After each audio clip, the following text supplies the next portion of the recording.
Hi friends, welcome to my channel 30 days spoken English class in Tamil day 11.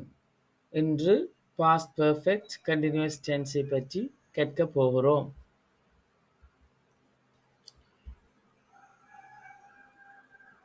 day 10ல present perfect continuous பற்றி படிச்சிருந்த நாங்கள் அது இறந்த காலத்து நிகழ்ச்சி தொடங்கி இப்பொழுதும் நடைபெற்றுக் கொண்டிருக்கின்ற நிகழ்ச்சியை குறிப்பதற்கு அந்த நிகழ்ச்சியின் செயலின் தாக்கம் இருக்குது என்றதை குறிப்பதற்கு ப்ரெசன்ட் பெர்ஃபெக்ட் கண்டினியூஸை பயன்படுத்தினாங்க.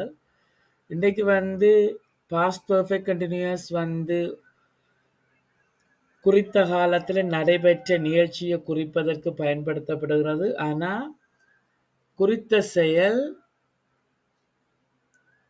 குறித்த நேரத்திற்கு முன்னதாகவே கடந்த காலத்தில் இறந்த காலத்தில் நிறைவு பெற்று இருக்கிறது. அப்படிப்பட்ட சிச்சுவேஷனை சொல்றதுக்கு நாங்கள் பாஸ்ட் பெர்ஃபெக்ட் கண்டினியூஸை பயன்படுத்துவோம். உதாரணங்களை கவனிப்போம். அங்க படிச்ச நாங்கள் ஐ ஹேவ் பீன் வெயிட்டிங் என்று படிச்சாங்க. நான் காத்திருந்து வருகிறேன். இங்க வெறும் ஐ ஹேவ் பீன் வெயிட்டிங், நான் காத்திருந்து வந்தேன். செயல் முடிஞ்சிட்டு. we had been waiting, நாங்கள் காத்திருந்து வந்தோம். you had been waiting, நீங்கள் காத்திருந்து வந்தீங்க. they had been waiting, அவர்கள் காத்திருந்து வந்தனர். தொடர்ந்து அதன் நெகட்டிவினை அவதானிப்போம். I had not been waiting, நான் காத்திருந்து வரவில்லை. we had not been waiting, நாங்கள் காத்திருந்து வரவில்லை. you had not been waiting, நீங்கள் காத்திருந்து வரவில்லை.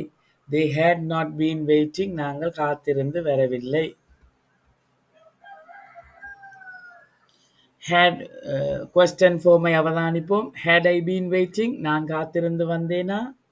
had we been waiting, நாங்கள் காத்திருந்து வந்தோமா? had you been waiting, நீங்கள் காத்திருந்து வந்தீங்களா? had they been waiting, அவர்கள் காத்திருந்து வந்தனரா? அதே போன்று ஒரு மேல பாவம் சிங்குலர்ல he had been waiting, அவன் காத்திருந்து வந்தான். she had been waiting, அவள் காத்திருந்து வந்தாள். Ravi had been waiting, Ravi காத்திருந்து வந்தான். தொடர்ந்து நெகட்டிவ் அவதானிப்போம். he had not been waiting, அவர் காத்திருந்து வரவில்லை. she had not been waiting, அவள் காத்திருந்து வரவில்லை. Ravi had not been waiting, Ravi காத்திருந்து வரவில்லை. தொடர்ந்து இன்டரோகேட்டிவ் இல்லாட்டி கொஸ்டின் ஃபார்ம் அவதானிப்போம். had he been waiting, அவர் காத்திருந்து வந்தாரா?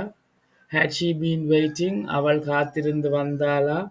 had Ravi been waiting, Ravi காத்திருந்து வந்தானா?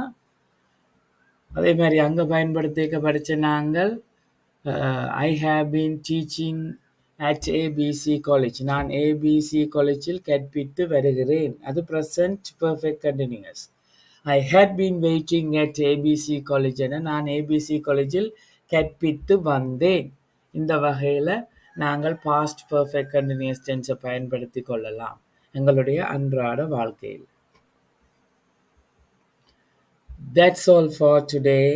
இன்றைக்கு இவ்வளவும் தான். Thank you, நன்றி and see you soon. சந்திப்போம் வெகு விரைவில்.